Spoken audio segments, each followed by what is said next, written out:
Um, well, my name is Chris Tritel, and I was lucky. I woke up the 2 nights ago, and I couldn't sleep. My stomach hurt again. I was thinking about a lot of different things, and I took a drive, and I came across a really big church, and it was lit up, and it was really nice. And I stopped, and I prayed there, and as I was leaving, I wanted to get a good picture of it, and I saw on their sign that they had a worship service at night. And I told myself, since I had used their parking lot at night to pray and sit and to relax, I told myself that I would go to their church. And when I mean their church, it really was their church. It was a very different experience for me. So it was a Russian Orthodox church and Christianity. I walked in, and I didn't dress for church. When I was a kid, I was taught you gotta be to the nines, all to the tilt. I went in with my shirt, colorful gay pride shirt that I had found that I really liked, but I'm not gay, but I do like the idea or concept of the bright colors. And I had my jade necklace on with my beads, and I walked in, and I immediately washed my hands because I didn't want to touch anything and get them sick in case I had something that wasn't. And they came to me, one man did, and he says, do you speak Russian? And I said, I don't speak Russian. And he spoke to me about how it was a church, and he asked me how I'd heard, and I said that I'd come there the night before, and I'd prayed in their parking lot, and I only go to churches once, and I wanted to see what their church was. And he says, okay. And then he offered to provide an interpreter. It was so wonderful. And I said no, I didn't want to have an interpreter. And then I sat there, and he told me that he would provide one if I wanted one, but I would have to move. And I could see that the congregation in the church had 3 rows, one on the left, one in the middle, and one on the right, like a normal church of pews. But most people had chosen to not sit with me. They sat on the right. And I didn't understand why, because as I sat there listening to them, they were talking of a book that I know of the Bible, of when Peter and Jesus have their final supper with all the apostles, and the next day of what happens with Pilate. And I sat there and used my fragmented Latin that I know, and my Alemanian and Spanish, and I absorbed it as well as I could. And when it spoke of him talking of Peter and Matthew, and how Jesus and Pilate, and then they took him of his robes of purple, and it became increasingly aware that, to me, that their belief in that time was so strong. They described to me a different way of Jesus dying that I had never heard as a child, where they gouged his eye out and tore out his guts through his mouth, and they made sure he was dead of dead. When I listened to it, and then we sang, and I didn't know the words, and it was up in a language on the screen that I didn't know how to read. It was like a plus sign and X's over each other, and like an A with like a top bridge.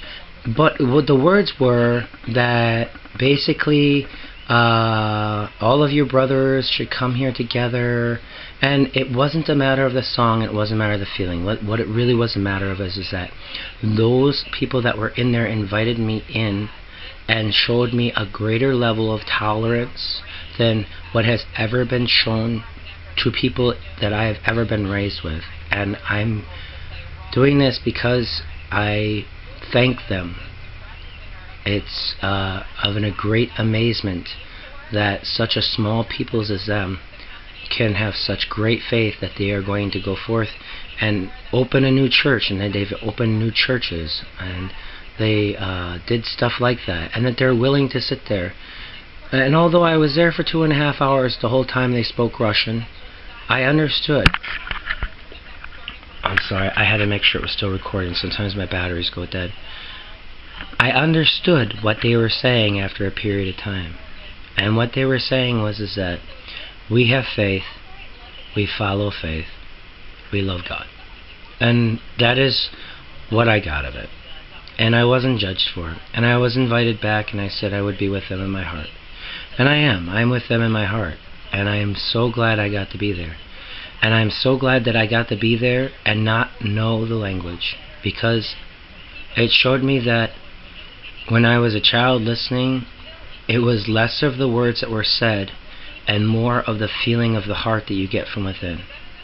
And that is what touched me and I learned from. Now, I'm not saying that any one person has to go out and immerse themselves like that. I'm doing that to myself with intent. I am intentionally going out and putting myself in places like that because I don't want to be a person to judge that.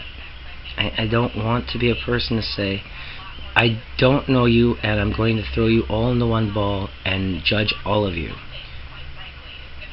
You know, I do of no will unto myself or any one person have the belief that what I say or do is the ability to judge any one person or any one thing. And until I have the ability to immerse myself in it, I shouldn't be of an opinion.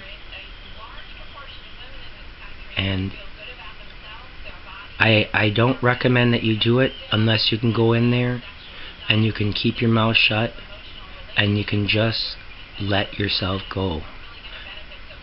You don't have to go to a church. You don't have to go anywhere. I mean, I was homeless in Sacramento and I was taken in by people. I was homeless in Chicago and I was taken in by Latin kings.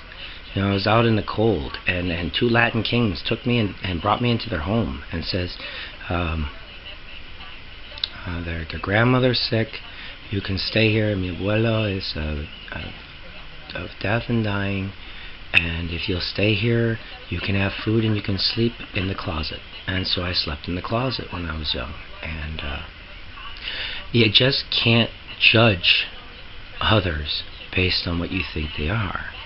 You just can't. And that's what I learned.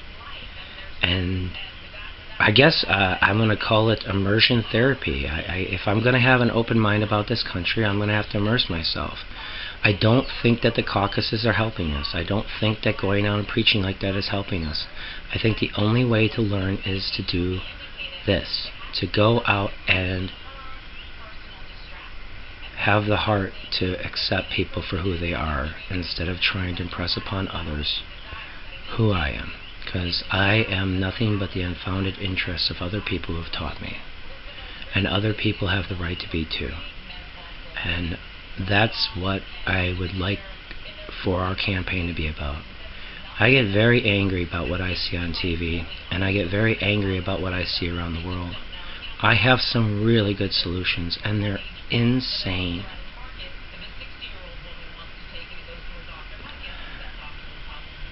And they may not work. But I'm only making them up because nobody else is. Go out and try to be something other than yourself. Don't be afraid. It's okay to be who you are. Just don't try to make people into who you are until you realize who people are. That's all I can say. Try to accept people for who they are and stop hurting people. And whoever of your God is, of any religion you are, may you have 10 angels and one God, or anything. No book says that I have the right to judge. I do not. I don't have the will to.